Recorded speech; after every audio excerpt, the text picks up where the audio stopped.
bills to get you whacked. 50 shots up in this Mac. Face shots to make the news. We just step when they relax. Group chats to get you tapped. Foreign head up in my lap. When they pump, we run it back. Tell my youngin' cut no slack. 5 bills to get you whacked. 50 shots up in this Mac. Face shots to make the news. We just step when they relax. Group chats to get you tapped. Foreign head up in my lap. When they pump, we run it back. Tell my youngin' cut no slack. Impact and make it gooey. When I terrorize like Stewie. Gun chest, 10 choppers. Take my chances with this Uzi. Lil' baby, she might lose me. Attitude, my fashion bougie. I'm attentive with this duty. Like my bitch is bad with booty. Hero Deo, get some Louis. True religion, little Gucci. Black and Asian like Karuchi. Teacup, she dress her Poochie. Keep a hammer, count this Moochie. Y'all be tripping off they coochie. DPs, I beat like Boosie. Chopsticks with this sushi. Real hot boy like Tunchi. Blood stains on my blue feet. Navy with my crew meet. Clean up crew be too neat. Pros be moving too deep. All my roads been too steep. Rode them like I'm too deep. Daily like the news week. Money hustle, new streak. See and hate like who he. Solid rock come through me. Legend like I'm Bruce Lee. See these hoes, they group deep. Ruthless from that one street. Roof Chris when I won't steak. Niggas want that update. 5 bills to get you whacked. 50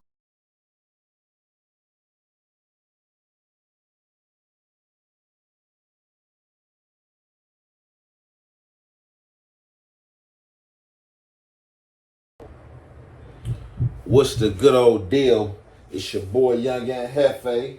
Don't care about number what the check say.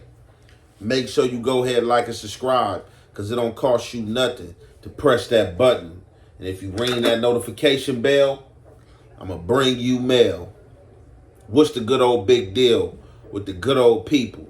It's Hot Topics with your boy Young and Hefe, and I'm here to bring you another one like the other one.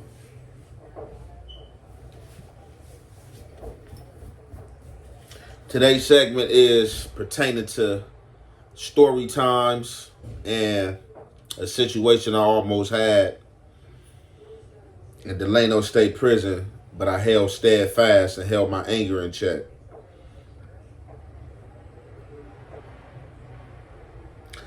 At this time, I had went down for 2 firearms. I was charged with 2 firearms. I was convicted, had both of them ran consecutive. I get to Delano, I go to B block. You know what I'm saying? I did 90 days in Delano. I was in Delano about 90 days altogether. While there, I staked what was going on, paid attention to what's going on, and staked my claim. I was in B6, 6 block. That's where I started out at. So, along those lines, I had started out in the cell with Wooty from Bonnie Hunters. Wooty had just got 90 years to life. Me and Wooty was in the cell about 45 days to 30 days of my 90-day period in or stay in Delano reception. Wooty ended up leaving and going to another yard like a C yard or somewhere else. When that happened, my homie Tiny Chico was next door on the other side. But in 6 block, but you had the A side and had the B side. So I moved him to my side. We became cellies. You know how I go once you have a homie, you know what I'm saying, you ain't seen in a long time. You know, we chopping it up. The who's, you know what I'm saying, this and that, talking to what's going on in the hood. He telling me about his times joining the set. I'm telling him about my times, how the times have changed. You know what I'm saying, and things like that. So we bidding, having fun, you know what I'm saying, busting down, you feel me? Going body, you know what I'm saying? Stuff like that, you know what I'm saying? Doing stuff that homies doing, sharing that homie love. So I end up being a porter in this block. However, the 2 o'clock shift, the afternoon shift, the 2 from 10 o'clock shift police, he was a police for whatever reason.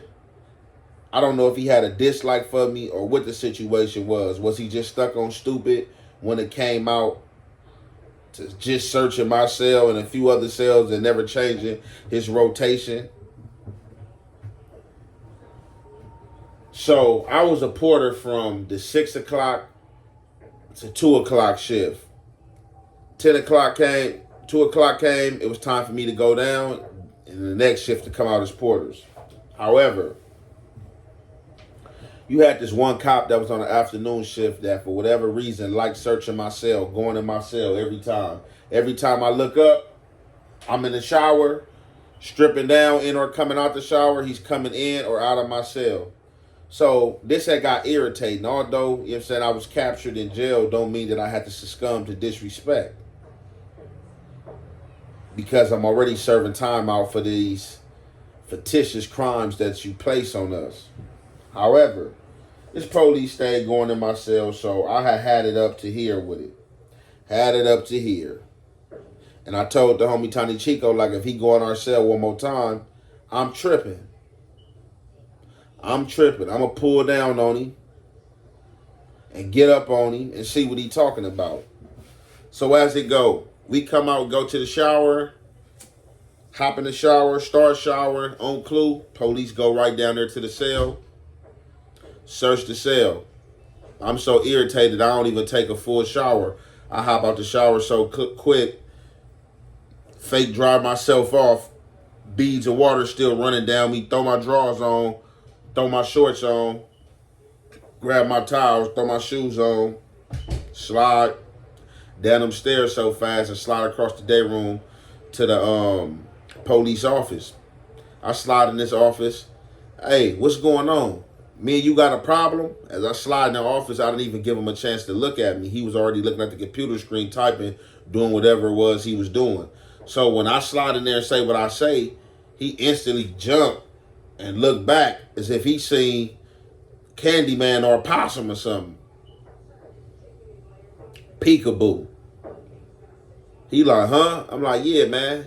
I've been watching, bro, just like for like the past weeks. Every time you come on shift and you come in and it's my shower day, you always going in my cell. I don't see you going in none of the other cells. What's going on with this?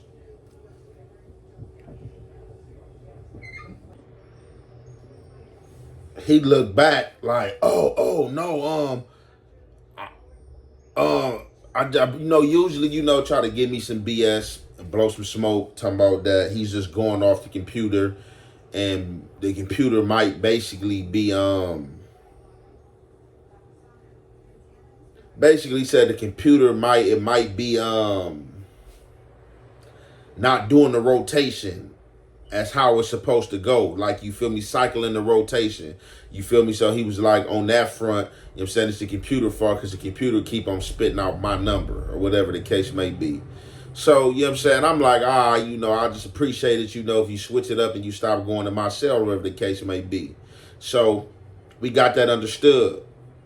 I spun out the office. When I spun out the office, my homie Tiny Chico was waiting right there, you know what I'm saying, 2 cells down from the office.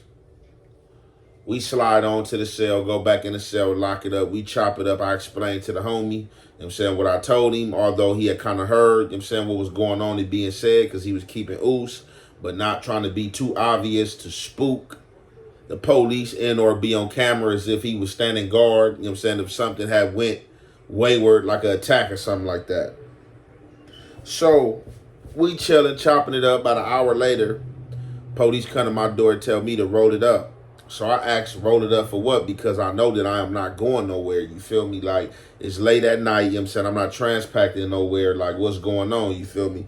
So they tell me I'm moving to another block because somebody need my bottom bunk, and I don't have a bottom bunk chrono.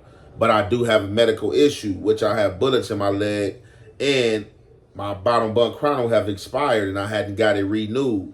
But they noticed this is in my chart. However, being that I pushed the line about my cell getting searched, now this is how he trying to fire back to get me back. Like, I'm gonna just get you out the block altogether. So with that being done, my homie Tiny Chico flip out and was like, well, whoever you got coming in the cell to this bottom bunk, he ain't coming in the cell selling up with me. I ain't letting it go. You know what I'm saying? It's not happening. So what he do? He make another call. He make it to where me and my homie Tiny Chico got moved out that block and got the cell took from us altogether. They split me and the homie Tiny Chico up. They put me in 4 block and put the homie Tiny Chico in 5 block, I believe.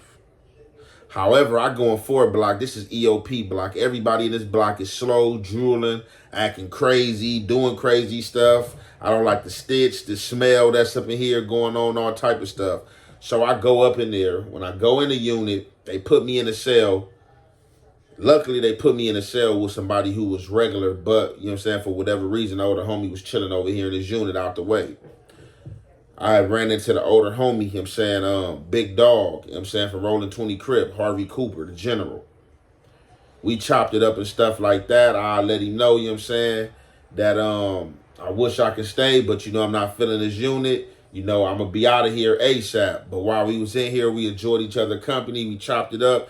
He took me down memory lane with some old Crip stuff and stuff like that. Talked about my older homies his age he knew, you know what I'm saying, and had done time with, as well, you know what I'm saying, and kicked it with, you feel me, and things like that.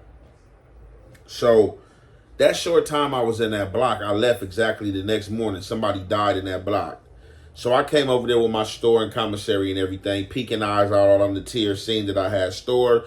People was coming to my cell. The ADD people, crazy, asking for coffee. Can I get a shot of coffee? Can I get a shot of coffee? Stuff like this. I passed a few shots off and then cut the deadline off. However, one of them shots of coffee I passed to was through some guy in the cell who at an hour after I had gave him some coffee, decided to hang himself.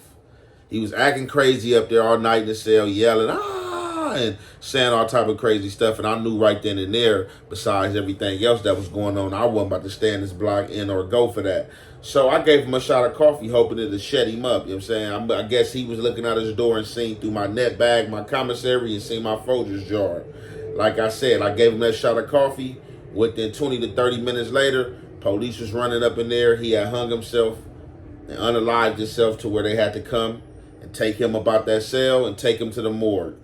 However, that next day when they opened the doors, you know what I'm saying, and let us out for breakfast, I decided not to go back in, you know what I'm saying, buck the system and let them know that I wasn't locking it up, you know what I'm saying, they could do what they needed to do. I was a regular inmate. They got me over here in this crazy unit. They playing games. Police got me. They knew they was playing games. Instead of escorting me to the hole, they took me to the program office, went, called classification, figured some things out, escorted me down to one block. Now, when I get here to one block is a different atmosphere. The first block I was in was with the Northdays and stuff like that. So when I get down here, this is the Southerners block. And when I mean this is the Southerners block, this is the Southsiders block, they was the majority out of any and everybody in there. Probably was about 15 blacks in there. And they was scared shitless, you know what I'm saying, of these Mexicans with these bald heads and these tattoos and just all together, you know what I'm saying, their thickness, you know what I'm saying, and the numbers they had. So, however, I get up in there, off the back, I peep the dynamics, looking around, seeing what's going on, put my politic in motion, pull down on the police like, hey, look, I see y'all just fired y'all black porter. Y'all really ain't got no blacks over here like that, you feel me, and you know, we are people, you know what I'm saying? We are a movement, you know what I'm saying? Being that I just came from 6 block, I was a cart pusher as well as a porter over there, you know what I'm saying? I was transformed over here for some little differences I had or whatever the case may be. But being that I'm here now, you know, I'm asking to get up in that open porter spot, you know, to be representation of my people, you know what I'm saying? Because I see it ain't no real representation. So it was an old school police, you know what I'm saying? He knew the politics, knew the way that things went. He assured me he would sign me up and I would have a job. The next morning he came back in. The next morning he come back in, right over clue. He popped my door around 5:30 that morning. I come out with the rest of the porters. So I was seeing that all the good stuff as far as the sack lunches, that the cookies came in and stuff like that, and anything that was really important, the Southsiders made it their business to merge and as well as, you know what I'm saying, represent that. But being that everything's supposed to be down the middle, regardless of what the numbers is, even though it's 15 of us, if they bring 100 items in here, 50 go to us and 50 go to y'all. You know what I'm saying? And whoever running with y'all can distribute it amongst them. You know what I'm saying? So being that everything was going to them, I started inserting myself in, making it my business to pass out the lunch sacks so I can get the extra lunch sacks and get the cookies, you know what I'm saying, to hook our people up and stuff like that. During this time, you know what I'm saying, I was probably the youngest black on this side. Everybody else was pretty much older, you know what I'm saying, and laid back and didn't really want no smoke or any, you know what I'm saying, violence that the Mexicans or Southsiders can bring. So during this time, K5 had came through there. K5 came through there, you know what I'm saying, Tall youngster, real tall, about like 6'4". He had a wild afro. He used to try to put back in the ponytail at times and stuff like that. So, I welcomed his youth, his youthfulness, his size, you know what I'm saying, his wittedness, you know what I'm saying, and him being from LA, you know what I'm saying. He come through the door, I was Porter, you know what I'm saying. Come out the next morning, I seen him that night when they came in. Next morning, he come out, I bang on him. What's up, homie, where you from?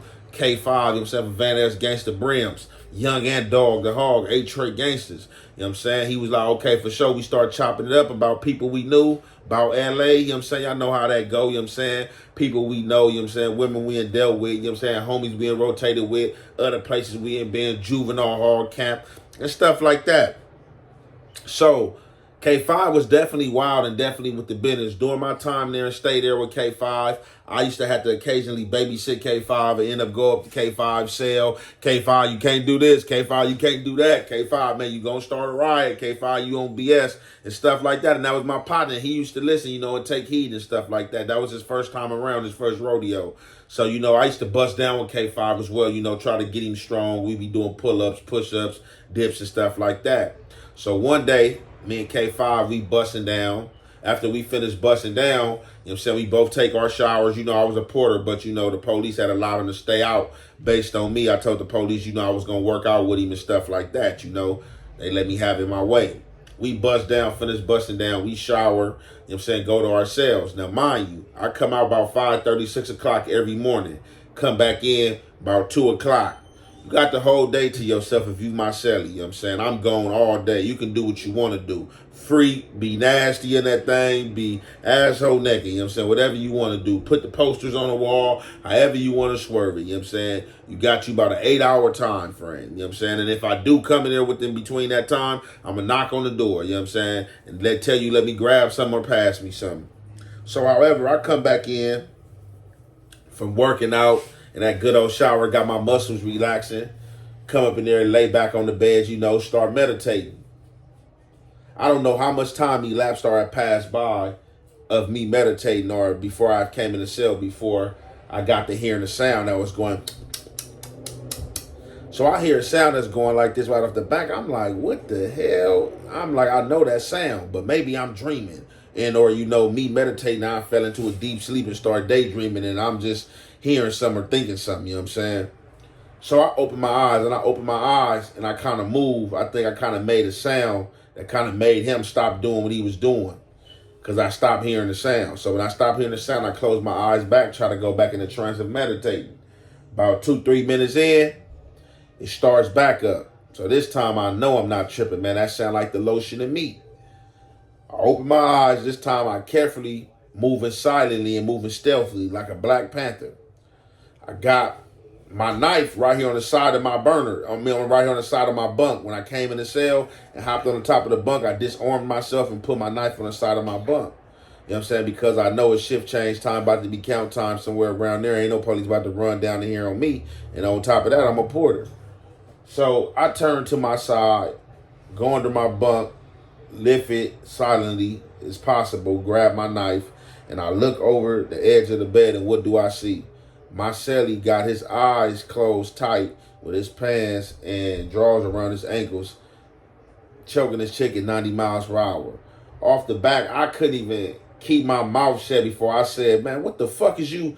And try to hop down off the top bunk. By the time I got down off the top bunk, hopped down, and my feet landed on that asphalt, he already had his pants and boxers back up around his waist, as if he wasn't doing nothing. So I turned on him, knife in my hand, like, nigga, I unalive you in here, boy. You know what I'm saying? Like, man, what's going on, bro? Man, what's up? Man, don't, you know what I'm saying? Don't play with me. What you mean? Bro, you in here playing with me, bro? I'll be out the cell all day. That's what you doing when I'm here, bro. My bad, bro. You know what I'm saying? Man, I'm sorry, bro. Excuse me, bro. I'm not gay. I don't get down like that, bro. You know what I'm saying, bro? You know what I'm saying? I thought you was asleep, bro. You know what I'm saying? I was just, you know what I'm saying, imagining something. Man, I don't care if you thought I was whatever. I was been out the cell 8 hours, you know what I'm saying? I'm getting on him amongst them lines like, bro, you know what I'm saying? He an older dude, too. You know what I'm saying? Older dude from T.zone. Besides this situation right here, he had always been cool. I never caught no creepy vibes from him, anything like that. But for whatever reason, you know what I'm saying, he chose to do that And ain't no telling how many other times I probably fell asleep in here tired. He did that. But I'm pretty sure I would have heard it. So this was the first time. So like I said, I got knife in hand. I got him on the bottom bunk balled up. You feel me? And I'm like kind of like jumpy, but holding myself back because I really wanna bust. But I know if I bust, you know what I'm saying, we going all the way with it. So with me getting on him, I furthermore make the decision, man, he got to get up out of here because I'm going to bust him. Hey, man, look, man, get your bitch ass up out of here, man. You got me twisted, blah, blah, blah, woo, woo. He like, man, all right, bro, I'm going to get up out of here, bro. I got you, woo. So he get off the bunk, you know what I'm saying, start trying to pack his stuff. I tell him off the back, like, hey, bro, don't touch none of that, bro. All that shit is a forfeit, bro. You up in here with your thing out, bro, playing with me. You touch anything in here, bro, I'm going to bust you down, bro. You feel me? Man, can I get my address book? Man, you can't get nothing, bro. I'm telling you. And I'm not going to say it again. Get up out of here. He go right to the door. He's at the door, standing at the door, looking at the door. At this time, we didn't have no buttons in the cell or anything for you to press the button to call the police. But as God have it in his way, the police was walking. It was about that 4 o'clock count time. Police got in front of our cell. He boom, boom, boom, boom, boom. Right while they was counting, sir, I can't be in here, bro. I can't be in here. Please get me up out of here. Woo. So the police telling him to move out the way because the police want to see me. I'm at the back of the cell, you feel me? Right at the back of the cell on the little table, you know what I'm saying, just chilling, you know what I'm saying, just looking, you feel me? Firm and stern. Police open the thing, he rush out of there, you know what I'm saying, get up out the cell, you feel me? Close the door back, lock the, you know what I'm saying, door back, you know what I'm saying, I sit on the bunk, but furthermore, you know what I'm saying, I'm thinking like, is they gonna come get me or try to question me? They never come get me, they never question me. Furthermore, the next day, when the doors pop and we go outside the wreck, you know what I'm saying, the homie Wayne Dog from Front Street Watch had pulled down on me and had asked me what had happened, you know, what's going on, what happened with his homie, why his homie shake. You know what I'm saying? And I ran down to Wayne Dog what had happened. And Wayne Dog was kind of offended because he like, bro, oh, how you going to get on my homie, bro? You didn't even give us a chance to handle it how we want to handle it. And I had to explain to Wayne Dog, like, look, you're an older homie. I'm pretty sure you've been in jail. Bro, look. I don't got to come inform y'all with nothing. This dude was in there, bro, and that's a sexual act, bro. This dude was in there playing with himself, bro. I'm a grown-ass man, bro. I'm not coming out to the yard to tell y'all nothing, bro. And for real, I should have bust on him, bro. Me giving him the chance to get up out that cell, bro, was as much as respect that I can show, bro. You know what I'm saying? I didn't show no disrespect by not telling y'all, you feel me? I was supposed to handle my business, and then y'all hear about it after the fact. Not me coming to y'all and let y'all get him. You know what I'm saying? That man was out of pocket. So, you know what I'm saying? Wayne Dog still to a degree was like, all right, but I could see he was still kind of like disagreeing with the situation because he felt like that was his homie. But that was just a situation I had right there when I was in Delano and I had ran across K5, you know what I'm saying? So I'm going to conclude this there. It's your boy, Young and Hefe. Don't care about number what the check say. Make sure you go ahead and like and subscribe because it don't cost you nothing to press that button. And if you ring that notification bell, I'm going to bring you mail. Be acting like they own shit over there, my nigga. You feel me? Like, nigga, you don't own nothing over there, though, bro. Nigga, get to the hood. Nigga ain't got, nigga, we hand in front of somebody else's house. If you don't knock it off, nigga, I'm finna go in the house, go, nigga, take my shoes off, nigga, turn on YouTube, make me some content, and stay out you niggas' way. Because it be 10 niggas on the block with one strap. You feel me? I got my own strap. You feel me? I ain't passing shit on. And I ain't put my life in another nigga hands. So the fix all that, right? I'm just stay my monkey ass in the house. You know what I'm saying? You know what I'm saying? And there's so much niggas telling out here nowadays. You don't know who's snitching. You feel me? You got a strap on you. You know what I'm saying? Next thing you know, you got Crash, the FBI, the National Guards pulling out, going straight to you. But you want a nigga to come to the hood.